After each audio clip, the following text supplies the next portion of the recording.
প্রথম কথা হচ্ছে 5 তারিখের পর থেকে আমরা বলে আসছিলাম যে হাসিনা পালিয়ে গেলেও হাসিনার যে সেটআপ, হাসিনার যে সহযোগিতার লোকজন তারা কিন্তু এখনো রয়ে গেছে।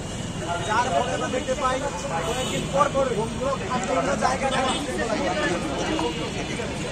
আজকে গোপালগঞ্জে কি হইল, এনসিপির লোকজন তারা কিন্তু নিয়ম মেনে অনুমতি নিয়ে সেখানে গিয়েছে।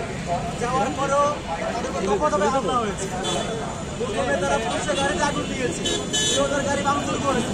পরে তারা এনসিপির যারা আমাদের বিপ্লবী নেতা তাদেরকে তারা হামলা করেছে। পুরোটা সময়ে পুলিশ প্রশাসন তারা নিষ্ঠুর দর্শনের ভূমিকা, তারা কোনোভাবেই তাদেরকে প্রতিষ্ঠা করে নাই।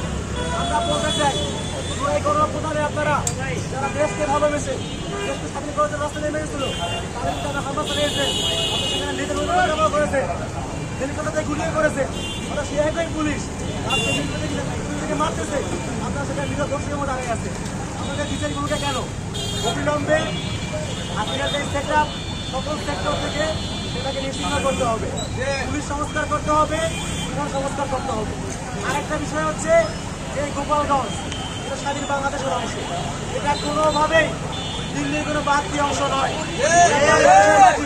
যেমন ভাবে স্বাধীন বাংলাদেশের প্রত্যেক ইঞ্চি মাটি ওই খুনি আওয়ামী লীগের জন্য নিষিদ্ধ, তেমনি করে গোপালগঞ্জেও খুনি আওয়ামী লীগ নিষিদ্ধ হয়ে আছে। অবিলম্বে গোপালগঞ্জে যে নিষিদ্ধ সংগঠনের লোকেরা এই ধরনের ঘটনা ঘটিয়েছে, একটা ধরে হামলা চালিয়েছে, তাদেরকে চিহ্নিত করে আইনের আওতায় নিয়ে আসতে হবে। একই সাথে এই নিষিদ্ধ গোষ্ঠী তারা যে আবারও তাদের কার্যক্রম চালাচ্ছে এটা বন্ধ করতে হবে। অবিলম্বে বিপ্লবীদের নিরাপত্তা দিতে হবে।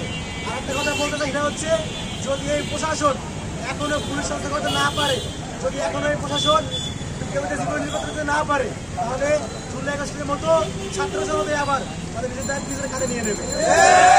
অবিলম্বে অনুরোধ জানাবো পুলিশ সংস্কার করুন, জনসংস্কার করুন, আর যেন কোনোভাবে কোথাও এই ধরনের খুনি লীগের চামচারা কোনোভাবে কিছু করতে না পারে।